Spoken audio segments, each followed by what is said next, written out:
So, touring with Roger these days, are there any major differences with, for example, touring with The Who back in 1989? Not so much the venues you played, because I know in 89 you were playing a lot of arenas and stadiums and that kind of thing. But are there any sort of significant differences in terms of what goes on behind the scenes and that kind of thing that you can maybe tell us about? Not really. I mean, obviously the 89 show had a lot more logistics. It was bigger sets and stadiums and huge stages with gigantic lights and screens and all this kind of stuff. So it was, there was a lot more people on those tours. And at one point we all had to take assumed names. We couldn't use our own names in the hotel because the fans were, everybody was everywhere, paparazzi, and we had to be really careful, things like that. But that kind of thing doesn't happen on these tours. It's so much more relaxed, actually, because they're smaller venues, and so the stage set is really just us. There's not really any screens or, it's not all singing and dancing. It's much more grassroots kind of show, which I really prefer, to be honest, personally. Sometimes there's so much going on around the band when you're looking at a band in a big venue that the band almost become incidental. Everybody's watching what's going on the screens and stuff like that. But I quite like this size gig. To me, is my favorite for me. It was fun doing the stadium tours and everything, but it's nice you feel the audience a bit more in these shows, and it's simpler. It's much more focused on just the music that's going on, and yeah, I like it. What's that noise? Yeah, I was about to ask what that noise was, because it sounded like a mechanical bird. Yeah, I thought it was maybe an alarm, a fire alarm or something. It ain't coming from here. Oh, okay. It seems to have stopped anyway. I have no idea what that was. We'll edit that out. No, keep it in. It was nice. Yeah, maybe the bloopers episode. Are you able to share what one of your fake names would have been on the 89 tour at all? I don't remember which name I chose. Oh, okay. I should remember that. These are the things I just don't remember. If I thought about it long enough, I would remember it. So if we ever do another podcast, I'll tell you then. Yeah, okay, deal. You've kind of played with everyone who there is to play with, but I'm interested to know, is there anyone that you haven't ever played with or toured with that you really wish you had? Oh man, I couldn't even start to list the amount of people I'd love to play with. I haven't played with anyone, but I mean with everybody, but I think it's close. Yeah, well, I got lucky. But, yeah, there's tons of people I'd love to play with still, if people are still playing out there. It's a changing world. So there's not as much going on out there as there once was, with all the internet and the streaming and blah, blah, blah, and the expense. So, it's quite a quiet. The music business is really changing fast. So I don't know what's going to happen in the future for any of us. Yeah, what's the biggest change? Is it the expense of putting on these tours and the travelling and that kind of thing? The biggest change is the difference in attitude towards the arts.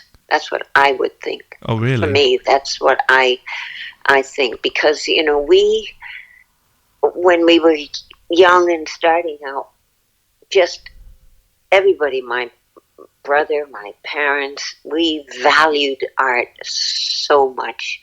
We would, like you've heard 50,000 times before you'd buy an album, you'd treat it like a newborn baby. You'd put it on one side, you'd have your friends over, you'd listen to it, you'd go get a cup of tea, flip it over, play the other side, you were in. It wasn't everywhere. It was, it became so, such a big business that, suddenly, and now there's so much of it everywhere. Music is piped in, there's all the internet stuff, the AI, the freaking machinery that does things. It's like anybody can do anything now, which is very nice on one hand, but it takes the craft down a peg.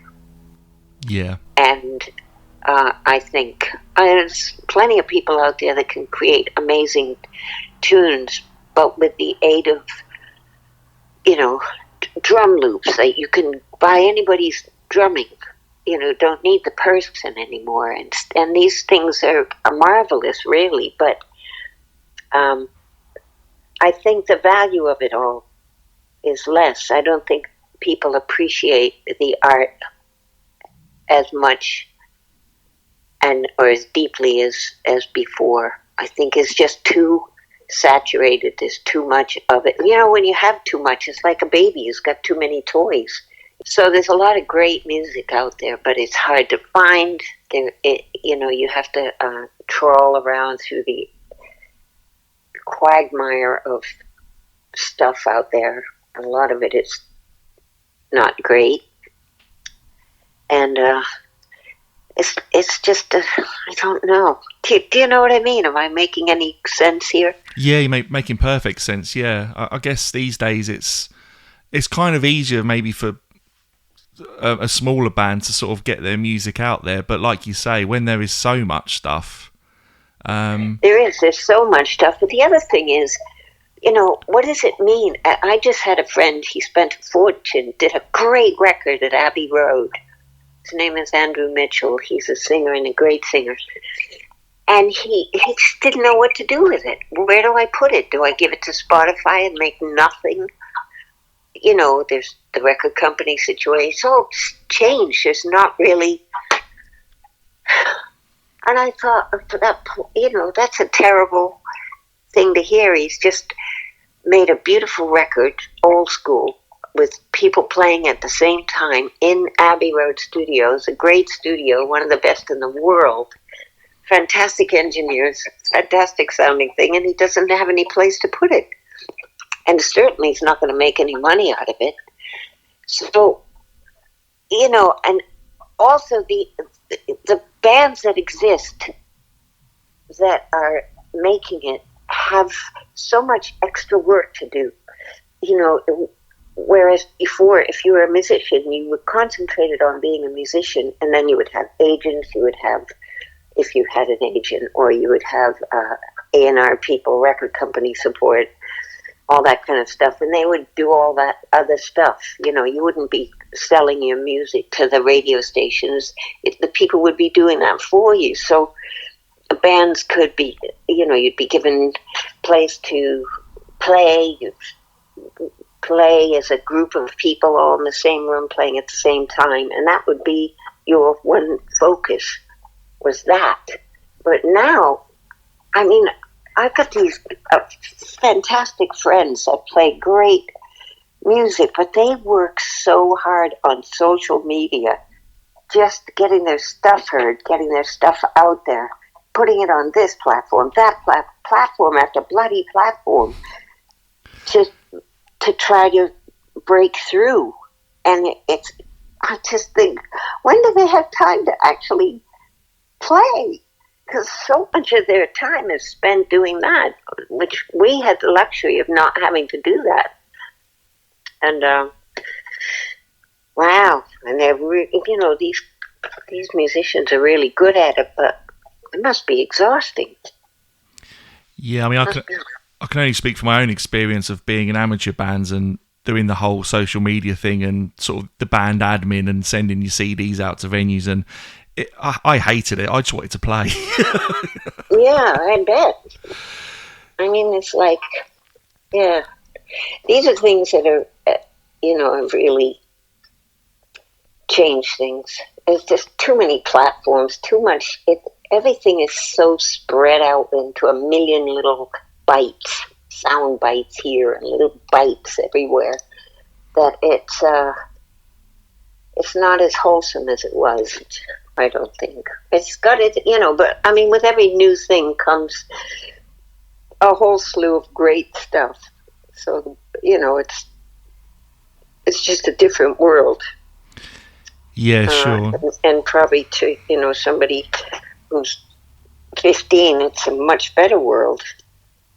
But I like being in the company of other musicians. I tried doing the online session thing where I sent my part to somebody in Norway or Sweden, and I struggled with it a bit because the artist wasn't with me in the room. I didn't know if I was way off the mark. It was just me and my front of my computer and stuff, putting down parts. And the benefit was that I could do it over and over and over and over and over and over and over again, to send him the best possible thing, which is nice because you don't sometimes get that chance when you're all together in the studio. But I just missed his input. I wanted somebody to be there to say, yeah, I like that, but maybe leave that bit out or try that instrument there. Just the banter back and forth when you're in a room full of people. People will say something that it wouldn't have occurred to you. And suddenly, and so you go for that, and then a third thing happens, part of two ideas from two different people come into play, and it becomes a third thing that nobody would have thought of. And these are the things that I love the most about being able to make music in that way. So when I was on my own and I didn't have any of that, it didn't give me the same pleasure at all, because there was nobody there to get excited with and go, yeah, that sounds great, or nah.